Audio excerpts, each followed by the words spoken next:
What's up, YouTube? I'm on my way to see Pantera and Lamb of God. You want to come with me? I'll stick you in my pocket. Let's go. Oh, check out the shirt. First thing we gotta do is pick up some friends, and then from there, we're gonna head to the train.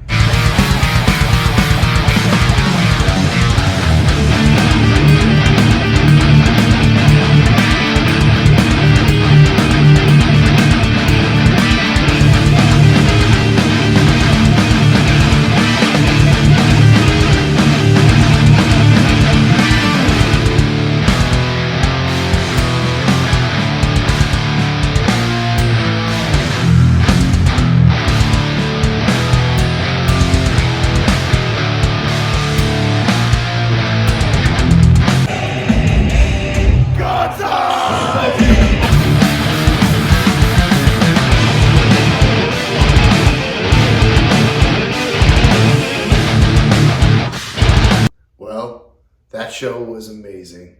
As you can hear, I had a little bit of a deeper voice than normal from screaming my head off the entire night. Let's start with Lamb of God.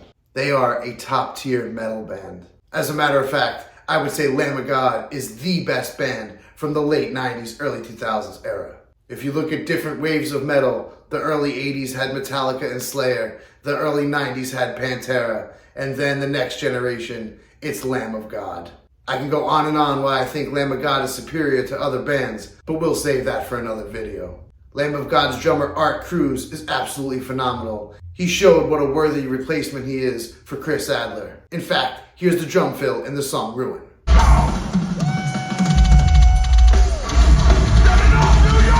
When it comes to vocals, I think Randy Blythe is one of the best metal singers of all time. Not only does he have that sick, low death metal scream, he also has that really high piercing scream too. His screaming vocal range is really impressive. Not to mention he also does a nice spoken word like Phil Anselmo to break up the screaming. He will occasionally sing melodies, but he doesn't do it too often.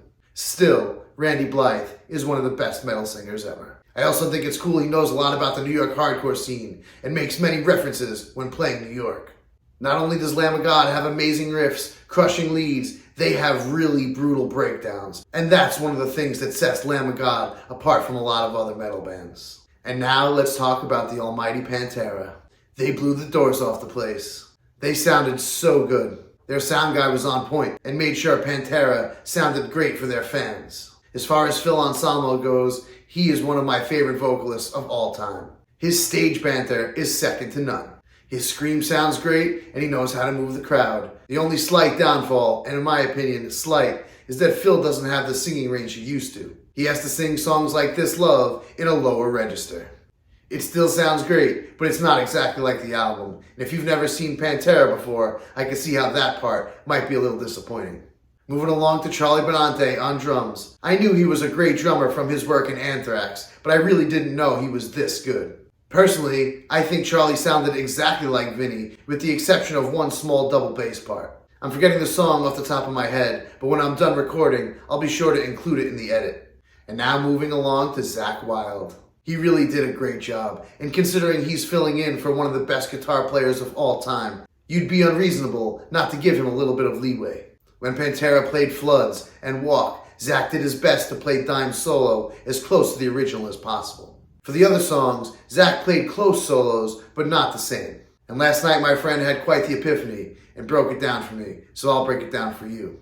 Clearly Zack has the technical abilities to play Dime solos, but the fact that he didn't play them exactly like we know and remember gives you that feeling that Dime isn't there. I think Zack's choice to not play the solos exact was purposeful, and it gives the audience that somber feeling and allows them to mourn the fact that Dime really isn't there.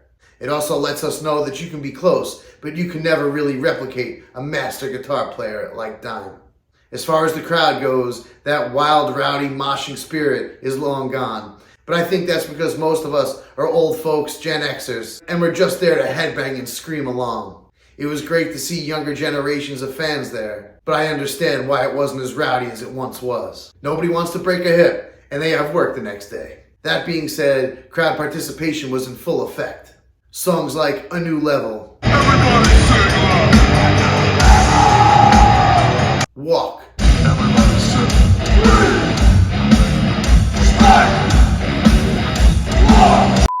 hostile.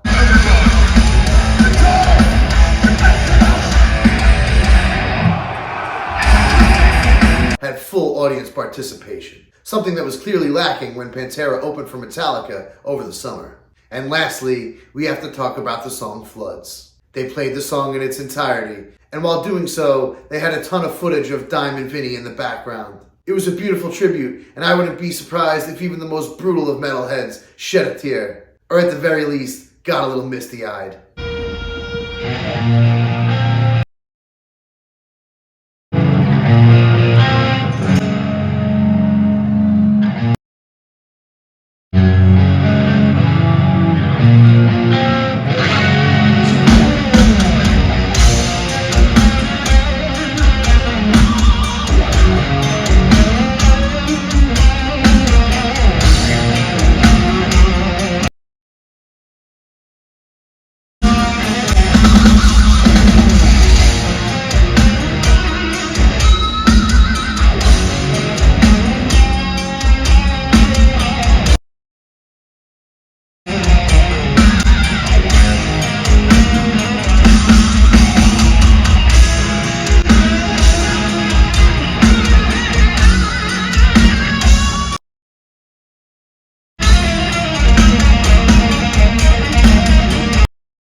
Pantera was one of the first metal bands I got into back in 7th grade. I've been a huge fan of theirs ever since I was introduced to them by hearing the album Far Beyond Driven. I love Pantera, I miss Dime, and I miss Vinny, but last night's show was a beautiful tribute. And anyone that's still hating on this tribute, please stay the f*** home. Everybody else was there to have a good time and pay tribute to the music that we grew up with. So if you have the opportunity to catch this Lamb of God Pantera tour, get out there and see it. I promise you won't regret it. Anyway, I'm the Tatted Bald Guy. Thanks for watching, and I'll catch you in the next video. Peace.